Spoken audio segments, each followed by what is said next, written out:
안녕하십니까? 야당 난리 맞죠?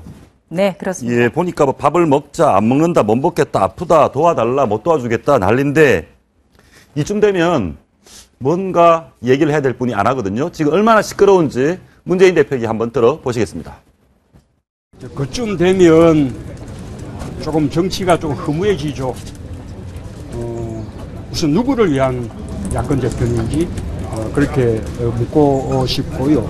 박근혜 정부의 실정을 심판하는 것이 아니라 제1야당을 심판하고 하겠다 이렇게 나선 것은 도대체 누구를 위한 그런 보호인지 모르겠다는 그런 생각이 듭니다. 새정치민주연합의 당내 분란에 대해서는 심지어는 새누리당까지 공격하고 있는 형편입니다. 그러면 원래 독설과 저격수가 김현미 의원하고 정청래 의원 그렇지 않습니까? 김현미 의원 같은 경우는 예전에 대변인 할 때는 진짜 저격수의 선봉에 섰는데요. 예. 지금은 이제 대표 비서실장이고 또 재선이 되면서 이분이 좀 많이 달라졌거든요. 예. 그런데 그렇다 하더라도 문재인 대표의 가장 최측근 대표 비서실장을 맡았기 때문에 뭔가 얘기할 수도 있을 법한데 지금 안 하고 있습니다. 문재인 대표 편을 들어줘야 될 거 아닙니까? 정동영 의원 그렇게 나가면 안 된다라고 한마디 해야 되는데 안 하네요. 정동영 전 의원이 이렇게 지역구를 4번이나 변경하고 또 대선 후보, 그것도 여당의 대선 후보를 지냈었거든요. 여당의 대선 후보를 지냈음에도 불구하고 이렇게 좀 처신을 하는 거에 대해서 지금 누구도 지금 새정치민주연합 내부에서는 참 동의를 못하고 있습니다. 예. 네, 비판은 하고 있습니다. 그런데 공개적인 비판을 안 하는 이유가 있죠. 네, 바로 과거에 이 정동영 전 의원과의 인연들 때문입니다. 네, 김현미 의원 얘기부터 먼저 해보시죠. 네. 무슨 인연이 있습니까? 이 정동영 전 의원 같은 경우는요, 여당의 대선 후보도 지냈고 또 열린우리당 시절에 여당 대표를 2번이나 지냈습니다. 예. 당시에는 열린우리당 의장이라고 표현을 했는데요. 이 김현미 의원 같은 경우에는 전북 정읍이고 전주 여고를 나왔습니다. 네, 그리고 이 정동영 전 의원 같은 경우는 전주 고등학교를 나왔죠. 네, 이런 지역적인 문제도 있고 또 이 김현미 의원의 경우에는 평민당 당보 기자 출신으로 그랬군요. 네, 평민당 당보 신문 만드는 예. 그렇습니다. 그러니까 당보 기자로 출발을 했는데 이 새정치국민회의 때 원외 부대변인으로 날렸었습니다. 그때 대변인이 바로 정동영 전 의원이었고요. 또 집권한 뒤에 새천년민주당이라는 여당에서도 부대변인을 맡았었는데 그때 대변인이 정동영 전 의원이었습니다. 예. 그래서 열린우리당 창당되고 정동영 전 의원이 대표인 의장이 되면서 2004년 1월 총선 체제를 갖추게 되는데요. 그때 김현미 당시 원외 부대변인을 정동영계 몫으로 비례대표로 의원을 달게 되는 거예요. 그러니까 정동영 의원 덕분에 김현미 의원도 국회의원이 된 거네요. 그래서 그때는 이제 예. 정동영계가 가장 최대 계파였는데 그때 정동영계의 핵심 중에 핵심 최측근이 바로 김현미 의원이었습니다. 예, 알겠습니다. 그건 이해되는데 정청래 의원께서는 왜 이렇게 조용하십니까? 정청래 의원도 사실 상당히 인연이 많죠. 아니 정청래 의원이 통상적인 기준으로 우리 그동안의 관례로 보면 정동영 의원에 대해서 굉장히 독설을 날려야 되거든요. 그렇죠. 원래는 이제 굉장한 독설가이기 때문에 이제 독설을 날리는 게 정상인데, 지금 그 정동영 의원하고 사실은 정치 입문에 큰 도움을 준 분이에요. 17대 때 정동영 의원이, 정청래 의원이 이제 입문을 할 때, 국회의원 선거에 출마할 때, 경선을 할 때 당시에 정동영 DY가 당 의장을 하고 있었어요. 그때에서 공천 때 상당히 많은 도움을 줬기 때문에 정청래 의원이 이제 정동영의 직계로 구분이 되고 다른 사람들이 다 떠나갈 때 나름 마지막 정동영 직계다 하고 마지막으로 남아 있었던 사람도 정청래 의원이고요. 그리고 MB하고의 그 대선 때, 2007년 대선이죠. 그때 이제 500만 표 차이로 정동영 후보가 떨어졌을 때, 예. 그때, 펑펑 운 사람이 딱 2명이 있었는데, 그게 정청래 의원하고 김현미 의원이다. 그런 얘기도 있습니다. 제가 좀 우리 이양수 평론가에게 조금 덧붙여서 좀 더 부연을 예. 하자면요. 이 정청래 의원 평소 같으면 지금 트위터라든지 페이스북에 하루에도 수십 건씩 아마 비판 글을 띄울 겁니다. 그렇습니다. 네. 그런데 잠잠한 이유 지금 금방 얘기하셨고요. 2006년 1월에 바로 열린우리당 당대표 경선, 당의장 경선이 있었는데 이때 당대표 후보 대변인을 맡았던 게 바로 정청래 의원입니다. 정동영의 입이 됐네요. 그렇습니다. 예. 그래서 현장을 누볐고요. 또 2007년 1월에는 본격적으로 2007년 12월 대선을 앞두고 선대위 체제가 꾸려지는데 당시에 정동영 팬클럽이죠. 정동영과 통하는 사람들, 약칭이 정통들인데 예. 이 정통들을 주도하고 이끌었던 게 바로 정청래 의원입니다. 예. 그래서 한 50여 명의 자원봉사자를 받아서 직접 이 마이크를 잡거나 스피커폰을 가지고 지역 유세를 누볐던 사람이 바로 정청래 의원이고요. 정동영 전 의원이 2008년 4월 총선에서 지면서 원외가 됐는데, 이때 정동영 전 의원의 국회의원 시절의 보좌진을 모두 자기 보좌관으로 지금까지 채용을 하고 있습니다. 예, 그건 뭐 어떻게 봐야 됩니까? 원래 국회의원들 정치권의 의리라는 게 그런 건가요? 아니면 정청래 의원이 그런 분야에서는 뭐 의리가 있는 겁니까? 정청래 의원이 좀 거칠고 또 어떤 정제되지 않은 발언이나 주장을 많이 하는 건데, 이분이 또 장점이 있습니다. 이 의리 하나 면에서는, 그러니까 모든 사람이 떨어져 나가도 변하지 않았던 게 바로 정청래 의원이거든요. 예, 거친 입도 변하지 않으셨는데 이번엔 조용하십니다. 네. 예. 그래서 하여튼 왜 이렇게 정청래 최고위원이 조용하느냐 많은 분들이 물어보시는데요. 바로 이제 이양수 평론가도 얘기했고 저도 예. 설명을 드렸기 때문에 어느 정도 좀 이해를 하셨을지 않을까 생각이 듭니다. 한 번 더 물어보겠습니다. 박영선 의원 같은 경우도 정동영 의원과 인연이 좀 있죠? 인연이 굉장히 깊죠? 예. 예, 우리 이양수 평론가도 잘 아시죠, 그 인연을. 네. 뭐 MBC의 어떤 선후배로서 예, 방송사 선후배. 네, 예. 방송사 MBC 선배였죠. 정동영 의원이 이제 뭐 당연히 뭐 박영선 의원보다 나이도 위고해서 선배였고 2004년 1월에 열린우리당의 대변인으로 박영선 의원을 정계 입문을 시키는 분이 바로 정동영 의원이죠. 아, 그렇군요. 네. 뭐 한간에는 박영선 의원의 결혼도 기자 시절에 좀 뭐 소개를 시켜줘서 남편 대신 뭐 소개시켜줘서 결혼까지. 정동영 전 의원이 박영선 의원을 네. 중매를 중매를 섰다. 네, 그래서 지금 이 박영선 의원의 남편이 이원조 변호사인데요. 예. 이 정동영 전 의원이 중매 선 게 맞습니다. 아, 맞습니까? 네, 그리고 예. MBC 선후배였고 2004년 1월에 이 한나라당에서 KBS에 신은경 씨를 영입을 했었거든요. 예. 그때 약간 맞불격으로 MBC의 최고 간판 앵커, 그리고 예. 이 박영선 의원이 유명했던 게 MBC에서도 첫 단독 여성 앵커였습니다. 그렇군요. 네, 그때만 해도 처음이었거든요. 그래서 당시에 방송가의 최고 스타였던 이 박영선 의원을 정계 입문시켰던 게 바로 여당의 대표 시절 정동영 전 의원입니다. 예. 그렇기 때문에 이 박영선 의원 같은 경우는 이 어떤 각별한 친분도 있고, 또 한 가지 짚어볼 것은 작년 세월호 참사 때 상황입니다. 예. 그때 그 원내대표를 했었죠. 작년 여름에. 그때 가장 거세게 반대했던 것, 협상하면 절대 안 된다고 했던 사람들이 친노 성향의 강경파들이었습니다. 이때 원내대표직을 사퇴하면서 친노하는 완벽한 선긋기를 했거든요. 박영선 의원께서. 그리고 또 한 가지는 이 박영선 의원이 문재인 대표와는 이 경희대 선후배입니다. 그래서 가장 친문 세력이다 이렇게까지 불렸었는데, 박영선 의원이 그때 이 여야 원내대표 세월호 협상을 보고하는 바로 그때 그 의원총회에 참석하는 대신 문재인 대표는 광화문 거리에서 세월호 특별법 협상 반대를 외쳤거든요. 그렇습니다. 그래서 어떻게 보면 그 야당의 원내대표가 보고하는 자리에서 친노의 수장격이 친노들에게 협상 반대하라 이런 메시지를 던진 거 아니냐라는 관측도 나왔고요. 진짜 말로 뭐 어떻게 뒤통수 맞았다 이럴 수도 있겠네요. 뭐 그런 관측도 나왔었습니다만 아무튼 이 일을 계기로 해서 문재인 대표와는 멀어졌고 친노와는 단절이 돼 있었습니다. 그렇기 예. 때문에 이번 선거, 친노가 주도하는 이번 선거에도 흔쾌히 나설 수가 없는데, 또 하필 서울 관악을의 정동영 전 의원 공개적으로 비판하기가 대단히 어려운 아니, 상황입니다. 뭐 하나 물어보고 이 다음 주제로 넘어가 보겠습니다. 그러니까 뭐 남편감도 구해주고, 그리고 정계 입문도 시켜주고, 금배지도 달아주고, 그랬으면 비록 정동영 의원이 욕을 좀 먹더라도 도와줘야 되는 거 아닙니까? 도울 수는 없죠. 왜냐하면 그런가요? 지금 이 새정치민주연합에 몸담고 있는 이상 예. 새정치민주연합을 깨부숴야 되는 야당이라고 하면서 야권 재편론을 주장한 정동영 전 의원을 돕는 거, 이거야말로 해당 행위가 되는 겁니다. 그렇군요. 이러지도 못하고 저러지도 못하는 상황. 예, 다음 얘기 한번 넘어가 보겠습니다. 오늘 저녁에 밥을 먹는다고 합니다. 문재인 대표께서 밥 먹자 해서 소집을 했는데, 이 회의가 왜 중요합니까? 원탁회의라고 하는데.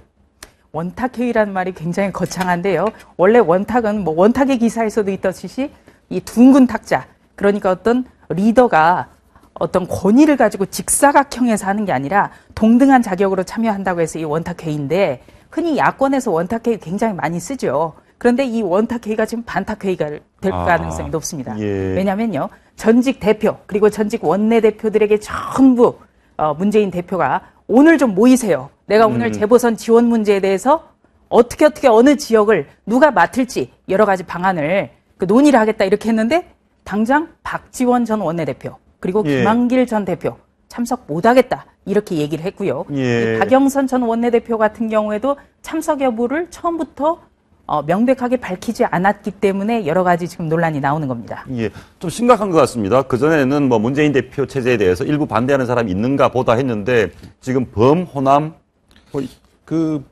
어떤 기화점이 된 게 이제 DJ 묘소 참배를 가셨던 동교동계 어른들이죠. 동교동계 예. 원로들이 60명 전원이 만장일치로 새정치민주연합을 돕지 못하겠다. 이렇게 결론을 내림으로써 사실 호남 민심을 읽고 사실은 이분들이 그런 이야기를 했고 또 예. 이런 이야기들이 호남 민심을 상당히 지금 요동치게 만들고 있거든요. 예. 즉 무슨 얘기냐면은 현 동교동계 사람들이 새정치민주연합을 돕지 못하겠다. 그러면 지금 호남이 40%를 차지하고 있는 관악 선거, 예. 그다음에 광주 선거, 상당히 이기기가 어렵게 되어 있죠. 새정치민주연합이. 그래서 지금 당황한 문재인 당대표가 이제 박지원 전 대표, 전 원내대표의 도움을 좀 얻어야 되는데 사실 지금 박지원 원내대표는 동교동계에서 반대하고 있는데 혼자 나설 수 없는 입장이고요. 예. 그리고 삼고초려의 어떤 그 모습을 보여줬는데 그걸 못 보여주고 있고. 전화만 몇 통 했다면서요? 네. 그리고 전화를 직접을 또 안 했어요. 직접 안 했어요? 네.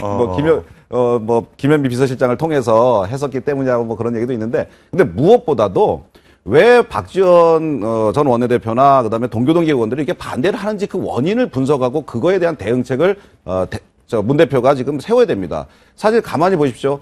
당대표 이제 취임 이후에 당직 어떤 인선에 있어서 2위였던 3% 정도밖에 차이 안 났던 박지원 후보를 완전히 배제하고 친노 직계로 다 당직을 갖다가 이렇게 인선을 했죠. 그리고 탕평책을 한다 그랬는데 탕평책의 최고는 공천입니다. 공천을 하는 데 있어서 이번에 관악 같은 경우에는 박지원 후보의 최측근이었던 김희철 예. 후보가 낙선하고 오히려 문재인 후보의 최측근이었던 정 후보가 되지 않습니까? 예. 그런데 또 웃기는 건 당원이라든가 이런 투표에서는 김희철 후보가 이겼어요. 그 모바일 투표 있지 않습니까? 그러니까 친노 모바일이 삼성 모바일보다 좋다는 얘기가 있어요. 예. 친노 모바일만 가면은 친노가 이깁니다. 그렇게 해서 아슬아슬하게 이겼는데 결국 이것이 어떤 그 문재인 당대표가 작업을 해서, 그러니까 작업이라고 얘기하지만 뭐하지만 지원을 해서 친노들을 지원한 거 아니냐. 그래서 민주당 내에 지금 호남 세력들을 굉장히 탄압하고 억압하고 배려하지 않는다. 이런 분위기가 있다. 이것이 지금 호남 민심이 요동치는 근거인 것 같습니다. 아니, 네. 문재인 대표가 그렇게 인심을 잃었습니까? 자, 아주 우리 이양수 평론가가 정확하게 말씀해 주셨는데요.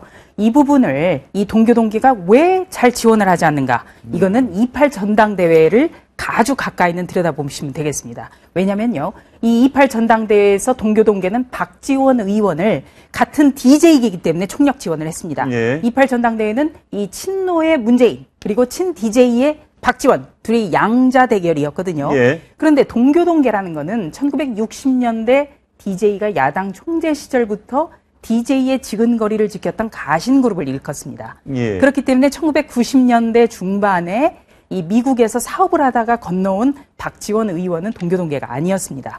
그리고 많이 반목도 하고 갈등도 했습니다. 특히 DJ가 집권한 뒤에 동교동계는 이선후퇴를 한 상태였고 예. 박지원 의원은 정말 권력의 정점에 있었죠. 그런데 28 전당대회 때 이 DJ의 뜻과 철학을 계승하기 위해서 우리가 뭉쳐야 된다 해서 처음으로 화학적 결합을 합니다. 그런데 이 문재인 대표가 여론조사 룰 경선을 투표 하루 전날에 바꿨습니다. 네. 이런 점 때문에 굉장히 분노를 했고요. 금방 말씀하신 대로 당직 인선 하나 협의를 전혀 안 했습니다. 예. 그리고 지금 공천에 대해서도 전혀 상의도 없었습니다. 네. 그러면서 나를 따르라. 그리고 날짜도 굉장히 중요한데요. 이 원탁회의라는 말이 얼마나 거창하고 멋있습니까? 그렇습니다. 그런데 전직 대표와 전직 원내대표를 모두 부르면서 날짜를 시급하게 지정해서 통보하는 형식. 예. 그러니까 여기에 대해서 반발들이 오죠. 네. 한 문재인 전직 대표도 대표하고 제가 직접 통화를 해봤는데요. 예. 네.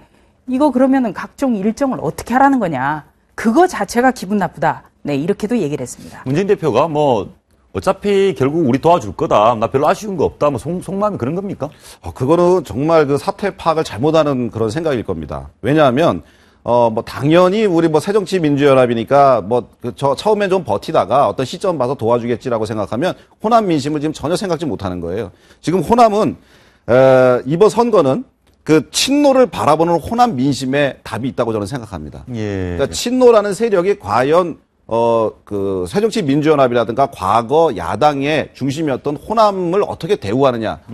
과거에 우리가 좀 많이 거슬러 올라가 보면 노무현 대통령을 사실 대통령으로 만들어진 호남을 동교동계를 버리고 열린우당을 창당해서 나간 적이 있었지 않습니까? 호남을 버렸네요. 버렸죠. 예. 호남을 이제 뒤통수를 쳤다고 그때 당시는 이제 어떻게 하면 멀쩡하던 여당을 깬 깼죠. 거는 처음이었거든요. 처음이었죠. 네. 그렇게 거기에 대한 반감이 굉장히 예. 크죠. 그렇게 하고 지금 문재인 당대표가 들어서서 계속 인사라든지 공천에 있어서 호남에 대한 어떤 배려를 못하니까 호남은 차라리 이번에 호남 신당 좀 많이 나가면 호남 신당을 차라리 만들어서 충청권처럼 세종시도 하고 우리도 뭐 철도 같은 것도 하고 많이 하자. 왜 우리가 캐스팅 보트를 쥐고 우리끼리 똘똘 뭉쳐서 하지? 왜 우리가 표만 주고 만들어만 주고 나중에 다시 또 버림받고 이런 걸 다 되풀이하느냐 이런 얘기까지 나오고 있는 상황입니다. 그런 연장선상에서요. 이번 4.24 재보궐선거는 전국에 4곳입니다. 네, 가장 궁극적인 것은 내년 총선이거든요. 예. 그런데 이 28 전당대회 상황을 보니까 이 문재인 대표를 도와주고 나서 이게 보니까 이게 문재인 대표의 독식 또 친노 개파주의가 오히려 기승을 부리고 있거든요. 예. 가장 비근한 예로 이 김경엽이라는 이 친노 의원을 수석 사무부총장으로 만들기 위해서 굉장히 무리도 했습니다. 예. 이런 걸 보면서 이번 재보궐선거에서 도와주더라도 예. 내년 총선에서는 그야말로 모두가 토사구팽될 수 있다라는 위기감이 깔려 있습니다. 그럴 바에는 이번 4.24 재보궐선거를 통해서 어떻게 보면 이 야권의 재편을 할 수 있는 계기를 만들어서 내년 총선을 준비해야 되지 않느냐. 예. 네, 가장 쉽게는 지금 새정치민주연합의 의석수가 130석입니다. 정의당이 5석이 안 됩니다. 그렇기 때문에 어떻게 보면은 조금만 움직여도 제3당으로서 내년 4월 총선을 치를 수 있다는 시나리오가 굉장히 가능한 그러네요. 거죠. 예. 그렇기 때문에 이번 4.24 재보궐선거 때 이 문재인 대표에게 호락호락하게 끌려갈 바에는 버티면서 명분을 찾고 꽃가마를 태워줄 때까지 기다리면서 그것도 아니라면 차라리 정계 개편에 시동을 걸겠다. 이런 예. 속내가 깔려 있습니다. 마지막으로 그거 하나 더 물어보겠습니다. 혹시 여당 쪽, 새누리당 쪽에서는 지금 새정치의 분란을 어떻게 바라보고 있습니까? 기분이 좋은 겁니까? 남의 집 불났는데? 일단 뭐 겉으로는 이전 투구다라고 이제 비판을 하면서 이제 선거에 좀 도움을 얻기 위해서 이제 하고 있지만 사실 건전한 야당이 건전한 여당을 만들고 건전한 정당들이 건전한 국가를 만드는 거죠. 사실 저는 평론하는 입장에서 개인적으로 보면 지금 친노의 어떤 그 독주, 친노의 행태들은 우리나라 정당사에서 정당을 오히려 좀 이렇게 좀 힘을 약화시키고 자꾸 분열하게 하고 서로 싸우게 만드는 그런 것 아닌가. 제가 보기엔 친노의 성격을 3가지로 구분하면 강경하다, 그다음에 그 단일성이죠. 성격도 아주 강하고 그다음에 소수라는 데 있거든요. 이 3가지 점 때문에 사실은 그들만의 리그가 계속 되풀이되면서 예. 다른 정치 세력들을 계속 희생시키고 있거든요. 그런 것들은 정치 발전에 도움이 안 된다. 예. 그렇게 생각합니다. 동의하시는 겁니까? 그 점에는 동의를 하고요. 또 이 4.24 재보궐선거, 이거 아주 희한한 지금 상황으로 가고 있는데 여당의 모습이 전혀 안 보입니다. 네, 새정치민주연합이라는 제1야당과 제1야당을 야당으로 인정하지 않고 새로운 야당을 만들자는 세력과의 싸움. 그러니까 야야 대결로 지금 가고 있는데요. 이 새누리당이 물론 표면상으로는 굉장히 유리한 구도가 됐죠. 예. 네. 그런데 이 선거판에서 이 여당의 실종 사태가 과연 끝까지 여당에 유리하게 될지 이 점에 대해서는 새누리당이 좀 긴장하고 그런 있습니다. 부분도 있겠네요. 예. 그래서 오늘 새누리당이 그 수도권 3곳 중에 가장 강세 지역이라는 인천에 가서 지금 현장을 둘러보고 있는 것도